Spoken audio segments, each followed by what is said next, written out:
Hello. Okay.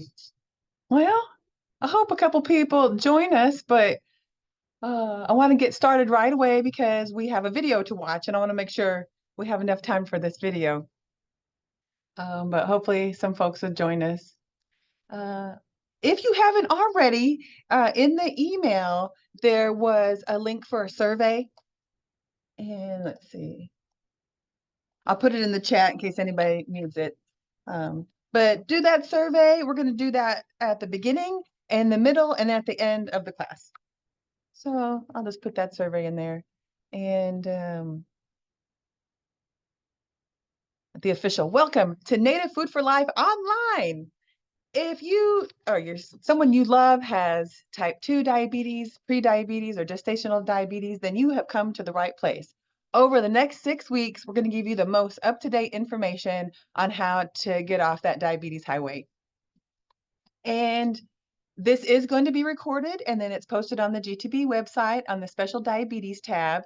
And if you're watching this as a pre-recorded, later on, be sure to fill out the survey. And there's handouts for each week, and I'll email those to you each week, either the day before or the day of, and they are also available on the GTB website under the special diabetes tab. So to get to the Native Food for Life classes on the special diabetes tab, you kind of have to scroll down about halfway through the page, but then you'll see the links down there. It'll say, class handouts 1. That's the Native Food for Life class handouts number 1. And if you don't know already, my name is Darylyn Berryman, and I'm a GTB tribal member, and I work out at the Grand Traverse Band Family Health Clinic out in Pashabi Town. And although I work at the clinic, I am not a doctor or a dietitian, but I am a Native Food for Life instructor and a Food for Life instructor. And I'm the only one in the world that has both. So that's kind of cool that I have the certifications to instruct this class for you, and then up to 13 other different topics if we wanted to do that. So for tonight, we want to make sure, if you haven't already, you fill out the survey. You know where your handout is, and you know where to find the handouts if you don't know where your handout is.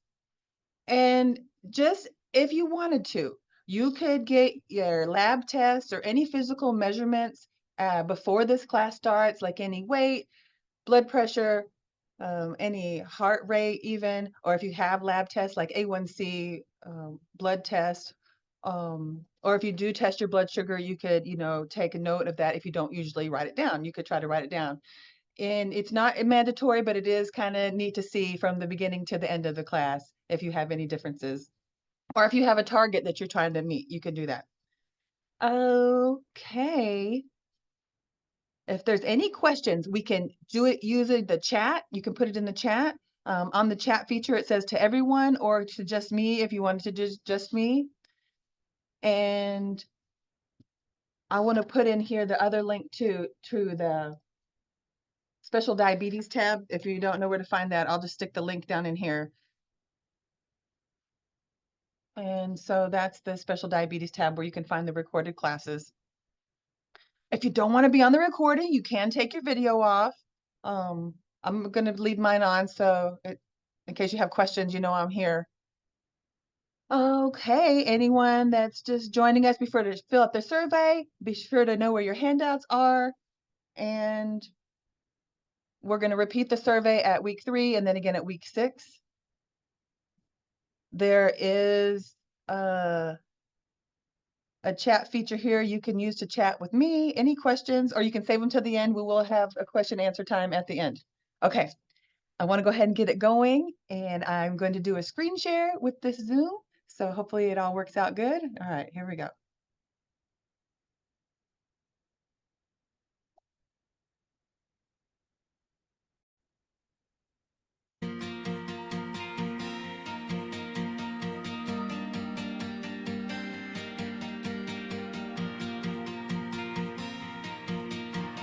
Welcome to Native Food for Life. It is my honor to present this program in partnership with the Physicians Committee. My name is Whitney Brooks. I am a registered dietitian nutritionist. I'm from the Seneca Nation, which is located in what is now called Western New York. So I'm really excited to share this program with you because the information that we cover has been so beneficial to me, and I hope that you and your communities will receive just as much benefit as I have. So, a little bit about me. I initially got into plant-based eating because I was concerned about my appearance. I had acne-prone skin well into adulthood, and it was really frustrating because I tried literally everything else except for plant-based eating. And when I finally did, I was 26 years old, and it was a revelation because I could not believe how quickly it worked to heal the inflammation that I was experiencing on my skin. Little did I know that the inflammation that was probably already happening in my body was also being helped. There's never been a better time to start shifting our eating patterns to support our overall health. In the context of the COVID-19 pandemic and the resulting aftermath, it is so important that we do whatever we can to support our overall health. Welcome to Lesson 1, The Power to Heal Diabetes with Native Food for Life. This program will help you learn about the foods that have the power to prevent and treat type 2 diabetes. In this program, we will learn a lot. We're probably going to laugh a little bit. We're going to cook some new things, and we're going to eat some delicious food. So altogether, we're going to discover the truth about how food really is medicine. Native Food for Life is different because we focus on treating the root causes of diabetes and not just treating the symptoms. You can expect each week in this program to learn how to eat to protect and heal your body. We can learn a new skill or improve an existing cooking skill. And then we're going to watch a food demonstration and learn a new recipe to try at home. Now it's time to settle in and watch a mini documentary featuring Indigenous actor Graham Greene, who starred in a movie you may have heard of called Dances with Wolves. Enjoy. Hello, I'm Graham Greene. I would like to speak to you as someone who has seen the devastating effects of diabetes. For thousands of years, diabetes was rare, perhaps non-existent among our people. Today, 1 in 5 Native American adults has diabetes, and our teenagers are the fastest growing group being diagnosed. This epidemic has touched all our lives. It has certainly touched mine. I watched an aunt die from the slow, painful effects of diabetes, and just recently, my youngest brother was diagnosed with type 2. We have rediscovered that food and a healthy diet can not only help us prevent diabetes. For those who have type 2 diabetes, healthy foods can help turn it around. For some, the result is nothing short of miraculous. This program is the beginning of a new journey. It is a direction that can literally change your life. You will meet people whose lives have been transformed. You will also meet researchers whose research has shown that the answer to diabetes prevention may lie in our age-old food traditions. That's right. Food is the medicine that will help us reclaim our health. And we can put this knowledge into action for ourselves, our children, and generations to come. Thank you.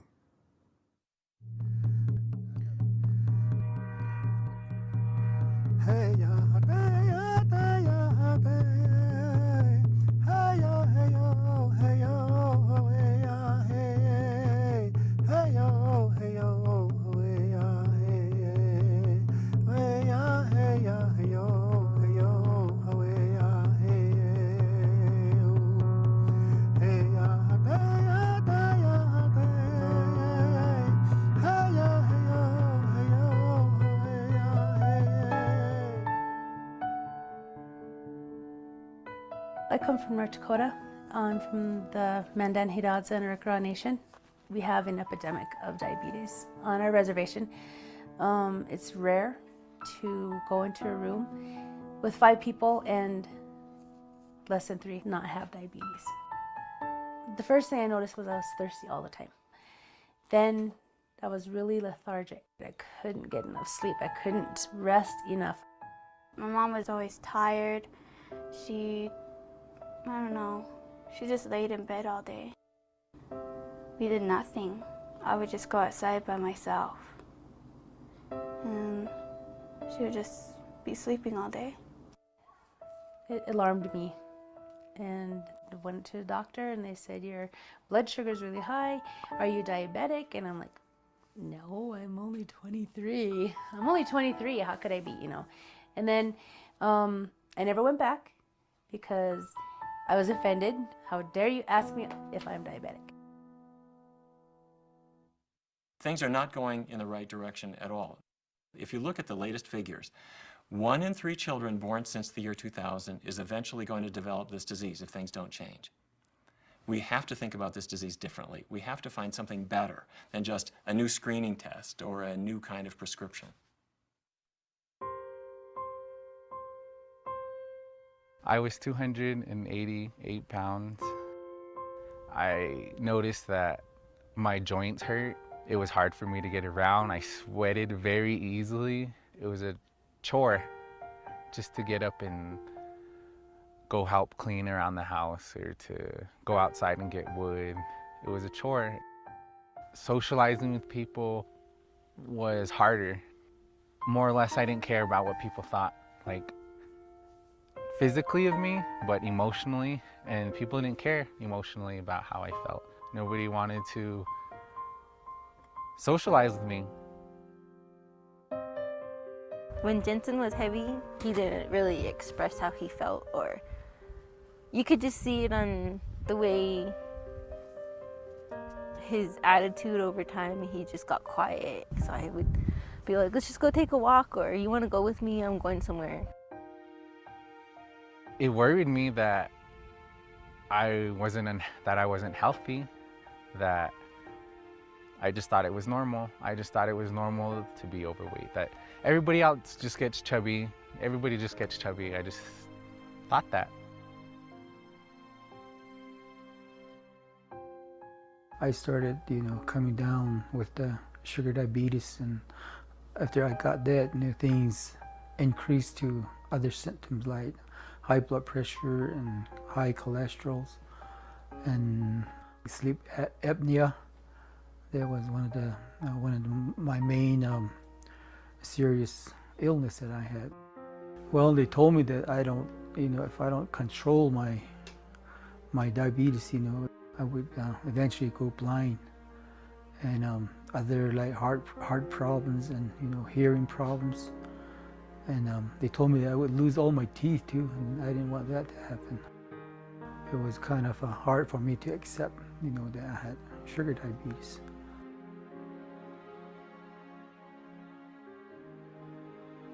I was on 22 different medications. My mom was very sick when I was little. I thought she was dying. When she got up, I would have to make the bed because she had to go do something else, like go take her medicine. And then I would have to count her pills, just make sure that she's on daily what she's doing. I would just say, are you okay? Do you need anything? I would kind of take care of her. It was, I guess, a lot of work for a little child. I was afraid of her going away, dying, and I wouldn't have anyone to take care of me. Why is this happening? Why are so many people struggling with obesity or with type 2 diabetes? Is it a gene or is it something environmental? We really wanted to do something about this. So with the support of the National Institutes of Health, we began a research study. And it was based on the observation that if you look at the countries where there's not much diabetes and not much obesity, they all have one thing in common, which is that their diets are predominantly plant-based, like rice in Japan, for example. So we had a large group of people who had diabetes, and we asked them to follow a completely plant-based diet. Beans and grains and vegetables and fruits, abundant quantities. They weren't counting calories and eating tiny little portions, but everything they were eating was healthy and plant-based. And the results were spectacular. People lost weight, their blood sugars came down, their cholesterols came down, their need for medicine came down. In some cases, they got off their medicines completely. And when the results came out, I was asked to do an interview on a Native American radio program. And I was describing the health power of grains and beans and vegetables against diabetes. A woman called into the show, and she said, the foods you're using are almost identical to a Native American tradition called the Three Sisters. And these traditional foods kept her ancestors healthy generation after generation after generation. And I got totally excited about this. How could these simple, very simple basic foods have so much health power? Traditional foods was basically bean, squash, and corn. In the old days, when the people consumed that, they were slimmer, they were healthier.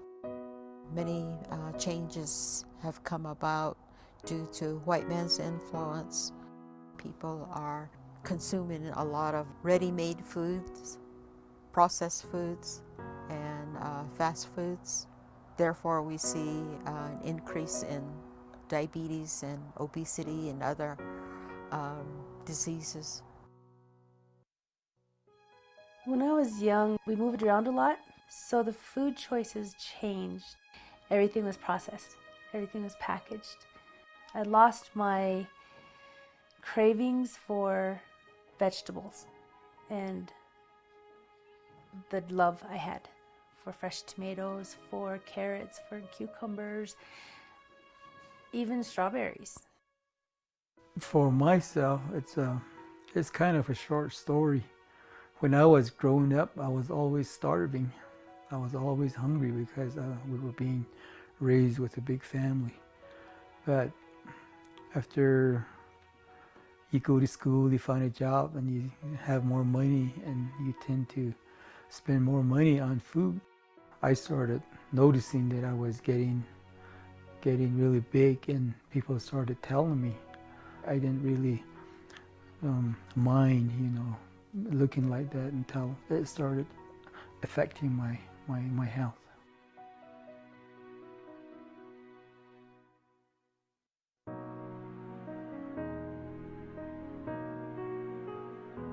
Traditionally, people ate very, very simple foods, things that came from the earth, vegetables, fruit, simple foods. But those foods kept people strong. I contacted Betty Delro from the Navajo Nation because I wanted to learn more about these healthy Native American traditions. And I also wanted to see if the research that we had been doing would be meaningful as well. So I went to Arizona, and Betty and her team showed me all about medicinal plants and ways of preparing traditional foods. We decided to set up a series of classes, a program that could allow people who had diabetes to learn to make healthy traditional foods and to see if that could help them. We didn't really know what to expect. Who knew if people would come to our classes, if they would keep coming, if they would like the food, if they would be able to find these foods in their communities? It was really an experiment. We had some great partners. We worked with the Indian Pueblo Cultural Center in Albuquerque and the Institute for American Indian Arts in Santa Fe. And we worked especially closely with the Navajo Nation Special Diabetes Project. And we had two great Native American chefs working with us who developed some wonderful recipes. They were able to demonstrate that you could pull together these dishes that were affordable and convenient, and most importantly, that they tasted great. And people came to our classes and they kept coming back, and they raved about the foods. The turning point, the one thing that got me over the cliff to say, I don't want to be like this anymore, is I didn't want my daughter to see her mom with no legs. I didn't want my daughter to have the burden of pushing me in a wheelchair. I didn't want my daughter to be burdened with, Mom, did you take your insulin? Mom, did you take your metformin? I didn't want her to worry about that. I didn't want her to be in that situation where she would have to worry whether her mom's going to be here tomorrow or not. Dr. Barnard. Lois Frank, Carolyn Trapp, Food for Life class. It just changed my life.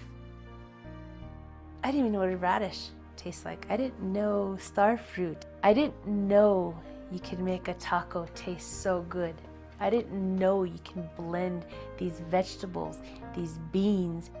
just vegetarian items. I didn't know you could blend these items together and make them taste so good, and it satiated you, it fulfilled you.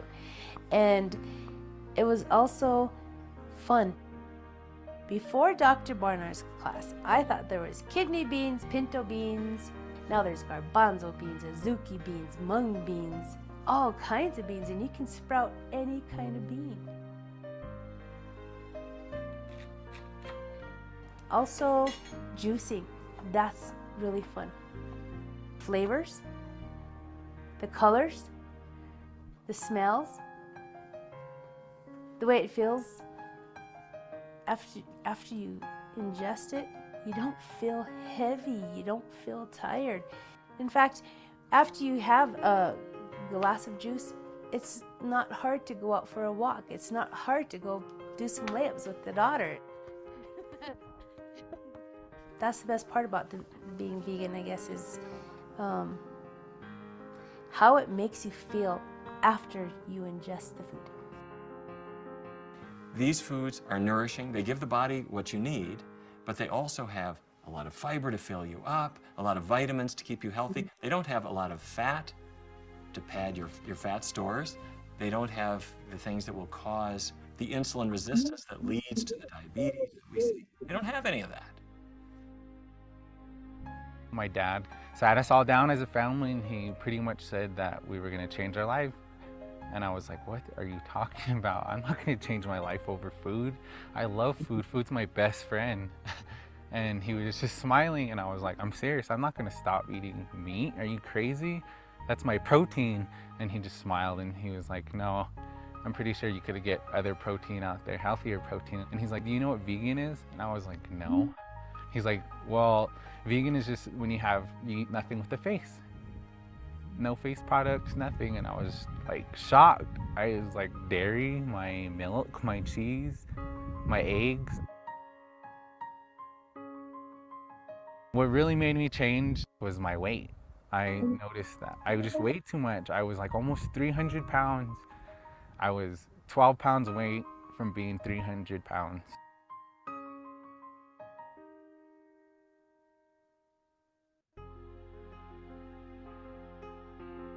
The first 21 days is like the hardest for me in my life. I swear it was so hard.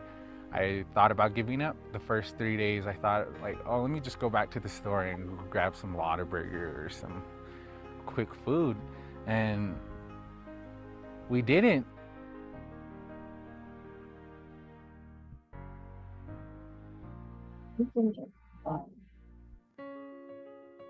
I stopped eating meat and just continue with my vegetables and fruits, and just downsizing my portion of the plate that I was eating. I used to weigh 235 pounds, and I noticed that I started losing like a half a pound, 1 pound, and my recent weight was 200 pounds. So I'm still going down. My doctor took me off or cut back on some medications, and she took away like Gluburide, which I was taking. She took that away and cut down on my metformin. My high blood pressure pill was also cut back, and my recent cholesterol count is pretty good, pretty normal. I got myself off the sleep apnea machine, which I was using. I hardly use that anymore. I feel really good that my numbers are going down, and then I sleep well, I eat well, and I'm not stressed out all the time. I'm not too worried about my health. Food is not just calories. Foods act like medicines. Foods really do bring cholesterol levels down. Foods really do help you to lose weight. They really do bring blood sugars down. They can replace, in many cases, what medicines are doing. So when a person embraces a plant-based diet, they really do get the power to heal. Would you like this big old garlic in your You are what you eat, and that's what really changed me. I lost about 80 pounds, give or take. I lost my weight quick enough to make me feel good about myself. I noticed that my knee doesn't hurt. I can run 5 miles. I can hike. I don't get heartburn no more. My complexion's better. I personally think being vegan is a spiritual thing. Being healthy, being one with your food. You know, Mother Earth grew that plant so that I could enjoy it. This is our Mother Earth. That's where food comes from, healthy food. And I do know that there's a difference between being physically fit and being vegan fit.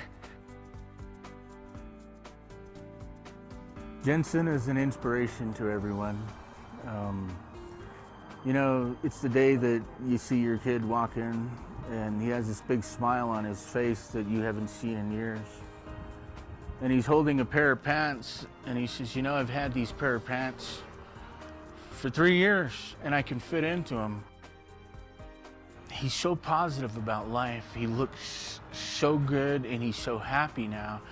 Everybody sees it and everybody feels it. And that's Jensen. And he wasn't that before, but he's that now. That was the gift that I gave back to Jensen. And when you give that gift to your child, it's the best feeling a parent can ever feel. My daughter, she would go have some fun by herself. She would ask me to do things. She would ask me to go play, but I was like, oh, I can't do it. I just can't.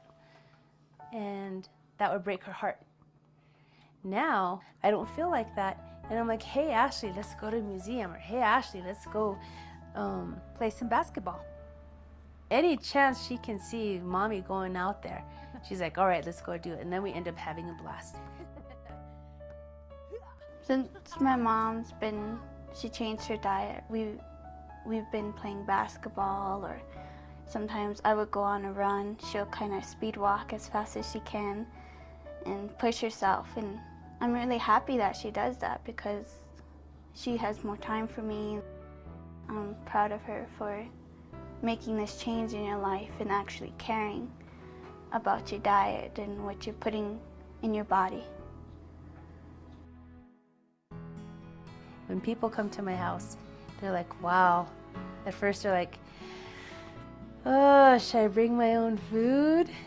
But when you really learn to cook and you love what you're doing, then pretty soon, you know, the presentation and the colors are popping. And people are like, oh, I want to try that. And so before you know it, they're asking for the recipe, and so you're actually turning somebody's life also. It just takes one person to change your life. That's what it took for me. And hopefully that's what it's going to take for my daughter.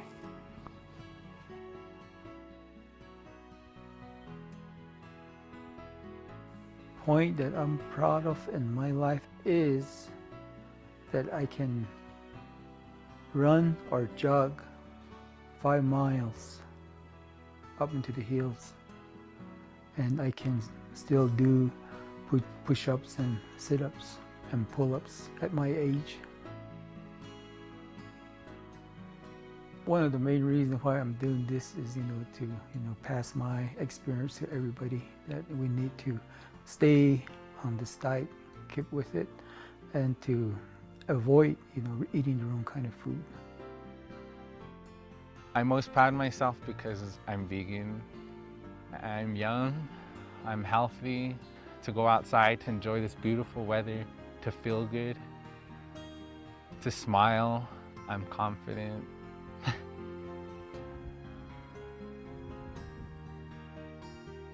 The thing I am most proud of, in all honesty,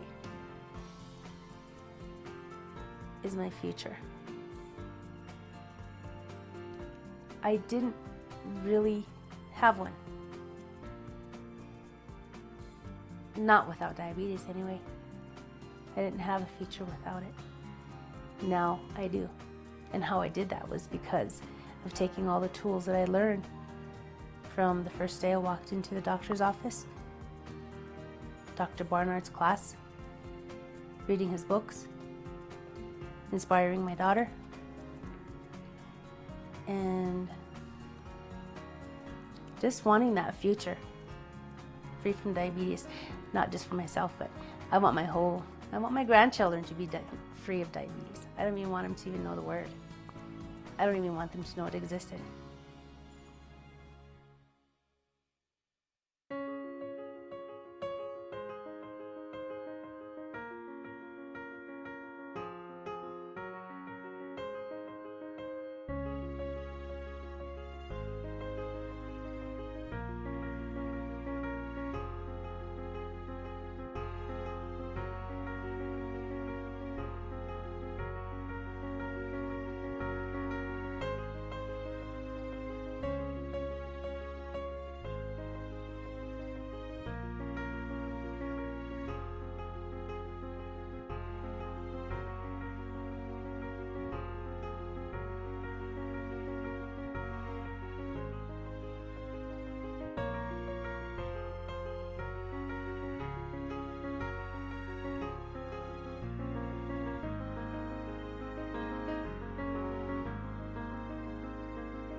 Now it's time to check our understanding.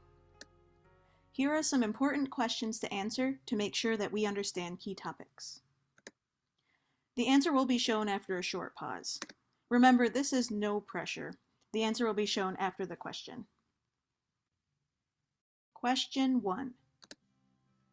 Eating a plant-based or whole foods way of eating is A. Complicated and costly, or B. Simple and encourages healthy families and communities? The answer is B. Once we know what to eat to heal our bodies, plant-based eating can be simple. Question 2. A common symptom of diabetes is thirst. Is that true or false? The answer is true. One of the common symptoms of diabetes is having excessive thirst. Question 3. It is normal to become overweight and get diabetes as we get older. Is this true or false? The answer is false. We don't have to get overweight and develop diabetes. Question 4. A plant-based or vegan diet can manage and even reverse chronic diseases like diabetes, obesity, and high blood pressure. Is that true or false? The answer is true. We can manage these chronic diseases with diet. Question 5. Before the Europeans came to this continent with dietary patterns centered around domestic livestock, our ancestors often died young of diabetes, heart disease, and other chronic diseases. Is that true or false? This one is most definitely false, as Native people weren't struggling with these diseases until after colonization. Question 6. Plant-based diets are suitable for A. Men, B. Women, C. Children, D. Elders, or E. All of the above.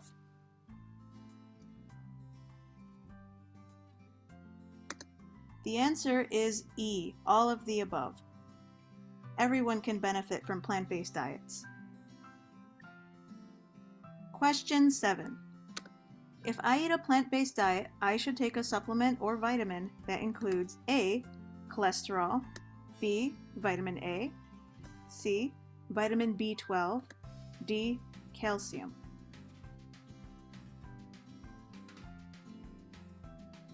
The answer is C, vitamin B12. It's the only supplement that we really need to take when on completely plant-based diets. We don't have any dietary need for cholesterol, and calcium is one of the most abundant minerals in our diets. Hi, I'm Dr. Carolyn Trapp. I'm a nurse practitioner with the Physicians Committee for Responsible Medicine, and I'm really glad to join you as part of this wonderful program today. You have heard about all of the benefits of eating plant-based meals, but are there any risks? Almost always, the benefits of diet change far outweigh any risks. However, if you take certain medications, such as insulin or pills that can cause low blood sugar for diabetes, or if you take blood pressure pills, or if you take a blood thinner called warfarin or Coumadin, this little presentation is for you. The good news is that with better eating, you may need less medication. But how will you know when you're taking too much? This chart shows you some of the symptoms of low blood sugar. And for people with diabetes who take insulin or some of the pills for diabetes that have as a side effect that they can cause low sugar, these are the symptoms to watch out for. Shaking or fast heartbeat, sweating, weakness or fatigue, feeling anxious, feeling hungry, getting a headache, feeling dizzy, or being irritable, grouchy. Any of these may be a sign that your blood sugar is too low. And these symptoms tend to come on pretty quickly. 1 minute you feel fine, the next minute you just don't feel right. Some people get all of these symptoms, some people just get 1 or 2. It's most likely to occur if you've gone 4 or 5 hours since you've had anything to eat. And even if you've never had low blood sugar before, if you are taking either of these two kinds of medications, insulin or certain pills, your blood sugar can get too low. And that number varies for different people. Usually we say below 70 is too low, but for some people below 80 or 90 or even 100 is too low. Your healthcare professional should be able to help you with knowing what number is too low for you. What do you do about it? First of all, get something to eat or drink, a glass of juice, some regular pop, not diet pop, or some glucose tablets are all good treatments for low blood sugar. If this happens more than once in a week, or if you have a really bad low blood sugar where you feel like you're going to pass out, get in touch with your healthcare professional right away to adjust your diabetes medications. If you take blood pressure pills, here's what you need to know. If you feel dizzy or lightheaded or are sick to your stomach or have blurred vision, if you're dehydrated or really, really thirsty, if you're feeling super tired, or if you faint, any of these can be signs that your blood pressure medication is now too strong for you. If you have any of these symptoms, sit down or lie down and call your healthcare provider or have someone call for you. And if your symptoms are serious, call 911.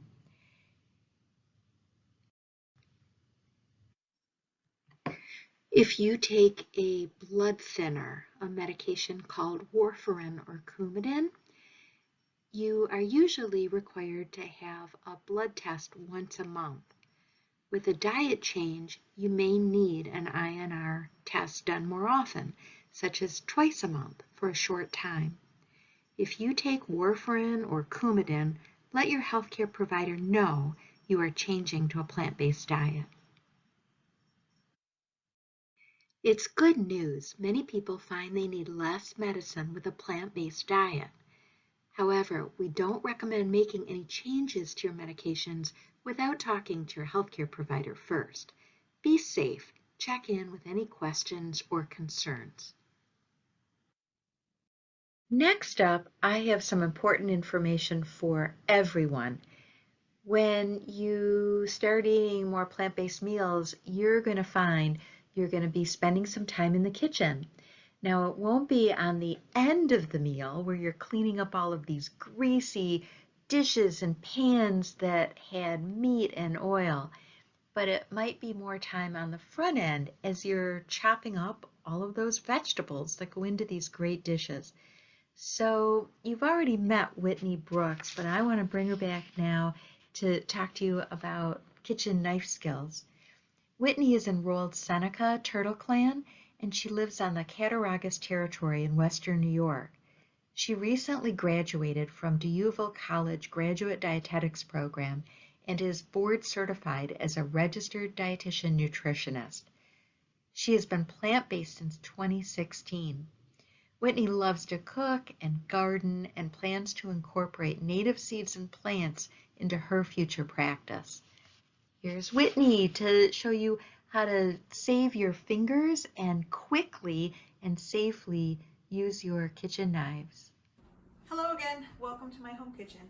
Now it's time for our weekly cooking skills tutorial. This week we're going to cover some basic knife skills. So let's get started. Let's start with cutting boards. This is my regular standard cutting board. It does have some grip on the bottom so that when I put it on the counter it doesn't slide around too much. If you don't have a cutting board with built-in grips and you just have a standard wooden board that slides all over your countertop, what you can do for that is grab some paper towels, or you can use a kitchen towel, whatever you have on hand. You get them damp, squeeze the water out, and now that it's nice and damp, you can place your paper towel or kitchen towel right underneath the cutting board. And then once you put your cutting board on top of it, it is much more secure. Okay, let's talk knives. I have a standard chef knife here. It's pretty big. And then for my smaller jobs, for smaller things, I just have a basic paring knife. It just has a plastic handle. You don't need anything fancy at all. The most important thing about your kitchen knives is that you keep them sharp. Sharp knives are actually a lot safer to use because they'll cut through whatever you're trying to cut without slipping or meeting resistance. So when you're ready to cut, you're going to have your rinsed piece of produce or whatever you intend to cut. You're going to have your knife handy nearby. So with this, I'm going to have my fingers wrapped around. I'm not going to grip it like this. This is one of the most unstable ways you can hold. As you can see, your wrist can turn either way. So the proper way to hold a knife is have your fingers on the handle and your thumb and your index finger are going to grip the knife up here. So it's much more stable. I have much more control over what I'm doing with the knife. So just kind of like that. So now, I just have a basic summer squash here. So in order to cut this safely, I'm just going to cut off the ends, nice and easy, and then I'm just going to cut off this end. Cuts like butter with a sharp knife. Okay, now I'm ready to dice up this squash. If you notice, it can roll a little bit here. So my goal is to try to create a flat surface so that I can cube this up. So one thing to note is that my fingers on the piece of produce, I don't want them laying flat ever when I'm cutting on the cutting board. As you can see, it could be a bad situation. So in order to remedy that, I'm just going to make sure that my fingertips are always facing up and down. So if you notice, if my fingers are always like this, the knife is never going to hit a finger or a nail. So with that in mind, I'm going to very carefully press the squash down, and I'm going to cut it right down the middle. Nice and easy. So now I have a nice, flat, sturdy place to put this squash. So now I have a nice, flat, even squash. So now I can easily dice this up to however I want. And now it's very easy to cut. Now I have 4 even cuts, and now I can dice. Okay, next, let's try an onion. So there's several different ways to cut an onion, but this is my favorite way. So I'm going to take my knife. I'm going to be careful to hold my onion with my fingertips going straight up and down. And I'm just going to cut off the top, which is this part here. And I'm going to leave the roots intact. So I'm going to hold it very carefully. and just cut off the tip, nice and easy. So now I can just discard this. I have my onion. Now I have a nice stable non-rolling onion. So then root end up, put it on this flat side, and I'm going to cut it right in half. Now I have two separate halves with the roots still intact. Now the half that I want to use, I am free to peel it. Look how nice that looks. Nice red onion. So I'm going to clear my board here. So if you notice, if I cut it this way, I'm going to have big long strips, but I'd like more of a dice for this. So I'm going to be very careful, and I'm going to take my knife and cut into the onion towards the center, making sure that my fingers aren't in the path. So now I can simply do a nice, easy dice, and you have nice little bite-sized pieces to use. Remember, your knives are very sharp, so you're going to use extreme caution when moving them around your kitchen. When we wash our knives, always make sure to wash them separately and away from other dishes, just so you don't submerge it and forget about it and reach in and accidentally cut yourself. Okay, just to recap. When we're preparing our produce for cooking, for whatever recipe we want to use, we want to make sure that when we're cutting with our sharp kitchen knives, that everything is as stable as we can possibly make it. From the cutting board, which we don't want sliding around, we want to make sure it's secure on the countertop so that we have a nice stable surface to cut on, all the way to when we're processing our various produce. Always want to try to cut it so that we can make it as flat and stable as possible so that it doesn't roll. And don't forget that even your grip on your knife should be as stable as possible. And that, remember to pinch it up at the top like this and have your fingers down here for additional support so that it's not rolling around like this. So just to recap, when we're cutting, don't forget to make your fingers into a claw so that your fingers are up and down. Since we've seen a little more about using our kitchen knives safely, now we can prepare what we want with a little more confidence. This concludes our first cooking skills tutorial. See you next time. Now it's time for the blue corn and squash oatmeal recipe demonstration, featuring Shawnree Begay. Shawnree Begay is a health educator for Native Americans for Community Action's Lasting Indigenous Family Enrichment Program in Flagstaff, Arizona.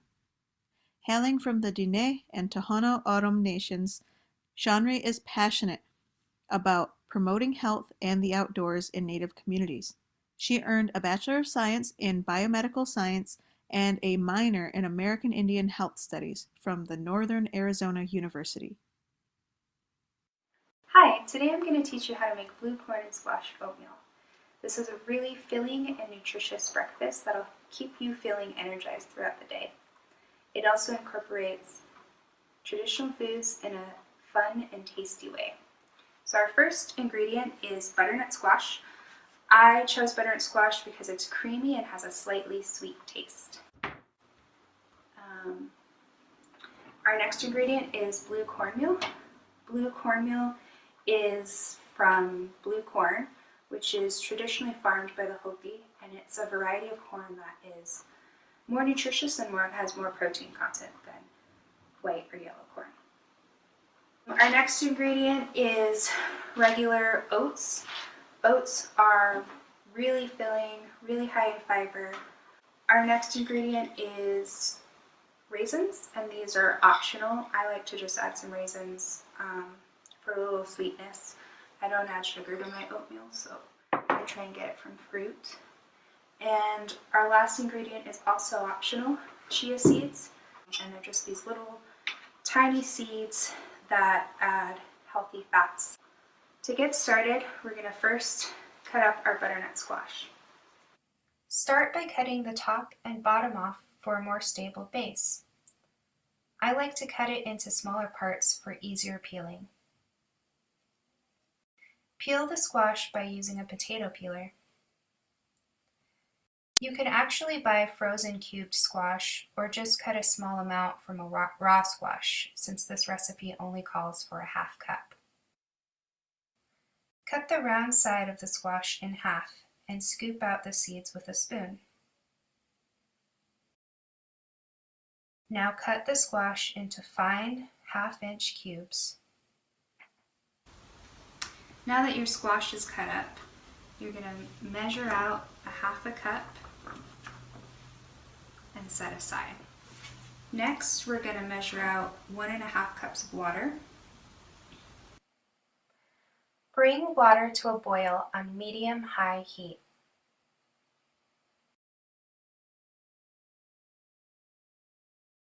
Add a half cup butternut squash.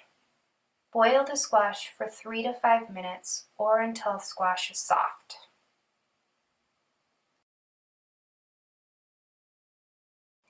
Add a half cup oatmeal and turn the heat to low.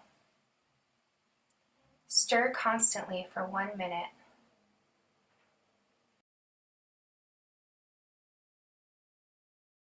Stir in a 1/4 cup blue cornmeal.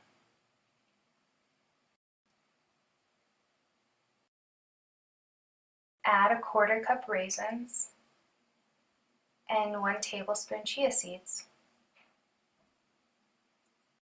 Mix everything well. Then cover and let steam for 3 to 5 minutes.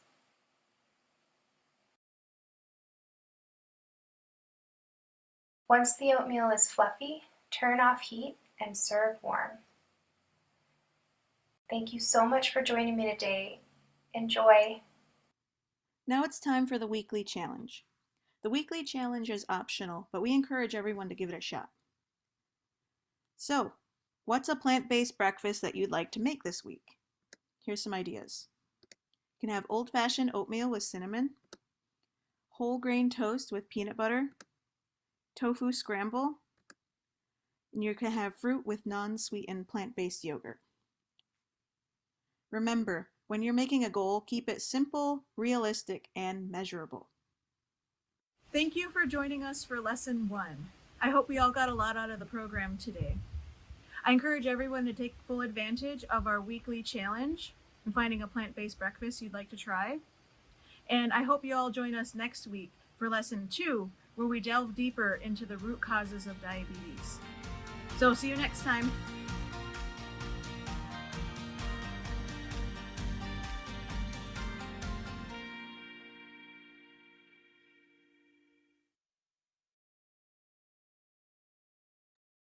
Okay. In just a few minutes, we'll have a question and answer about what's been discussed so far or anything related to the course. But first, I want to get to this week's challenge, is to eat a plant-based breakfast. I really want you to encourage you to do this and to set you a goal. You can set one that's easily attainable or one that might be hard to attain. If you want to challenge yourself, like three meals this week, a plant-based breakfast, to try that out. And next week, I'm going to ask you how you did. So, try to think of some things you want to eat. If you have some ideas, you can put them in the chat. And I'm going to help you out this week because every week, every day, every Wednesday after we have a class, the recipe that's featured, and like this week, the butternut squash, blue corn oatmeal was featured. Wednesday, the day after the class, I'll have that recipe and all the ingredients available for you to pick up here. And I only have it for 10 people, so I'm glad you 6 only showed up tonight. So you 6 are on the recipe list, and that's out here in Peshawbee Town. So I'm out here in Peshawbee Town, and that's available all day on Wednesday, 8 to 5, and I'm going to have it made out here in the hot plate too. So you want to come ready to eat and come ready to get your recipe. If you can't make it out here, I can deliver on Wednesday evenings. I go to town and get groceries. So I'll be in Traverse and the surrounding areas. I could go out to wherever you folks are if you want the recipe. Message me or email me if you're not going to come pick it up, or if you had planned to come pick it up and you didn't. I'll put you in on my delivery for Wednesday evening. But you'll get so the oatmeal is just a package of oatmeal, but it's the whole rolled oats. When you get the oatmeal, make sure it's whole rolled and not the instant kind. You want it to be able to cook for 5 minutes and not just be total mush. So that's what you get in the in the recipe. You get some chia seeds, the blue corn meal, and then actual butternut squash. And then since we're doing breakfast, I threw a non-dairy milk in there because the non-dairy milk is one of the easiest ways you can alter your morning breakfast. You can just keep it the same. But to go whole food plant-based, you know, you could change your milk in your oatmeal or cereal or coffee or whatever you have in the mornings. And so I encourage you to come by the clinic tomorrow, 8 to 5, to pick up your recipe, to try the recipe, or message me for delivery. And then all through the week, try to do a whole food plant-based breakfast. One of the things I just love is you can make wild rice or any brown rice like oatmeal. So take rice left over from the night before, and you can use with raisins, any maple syrup. If you use a sweetener, try to use a natural sweetener so you get you know, antioxidants and vitamins with your sweetener, like maple syrup has iron. Um, I really want to thank you guys for coming out tonight. And this is the first step of getting the information and making these little changes that are going to help you throughout this journey. If you miss a class, you can watch it online. I'll make sure to send the link the day after. So tomorrow you're going to get an email recapping everything that we did tonight and encourage you for the recipe of the week or for the challenge of the week. And you'll hear from me the day after, and then maybe another time, and then before the day of the next class again. But if you have any questions in the meantime, you can email me, hit me back on those emails. Hey, that's a good idea. I probably can send it to the Benzie interoffice. I'm gonna, I'll package that up. Okay, all right. I did send a little, a picture of the foods that originated in the Americas before colonial contact. And so I thought that was interesting to see, like, you know, all the foods that we had before, you know, we got colonial contacted and don't eat as many anymore. So I was just fixing to give away some answers to in another episode. So I was like, oh, I can't talk about that quite yet. I'm jumping ahead. But I wanted y'all to have that. Okay. Any questions? Anybody want to talk or put it in the chat?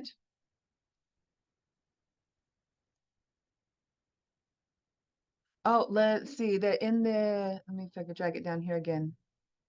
In the chat, if you scroll up, you can see it's just a white page with the letters on there is what it looks like when you're just looking at the chat. But if you scroll up, you can see the foods that originated in the Americas.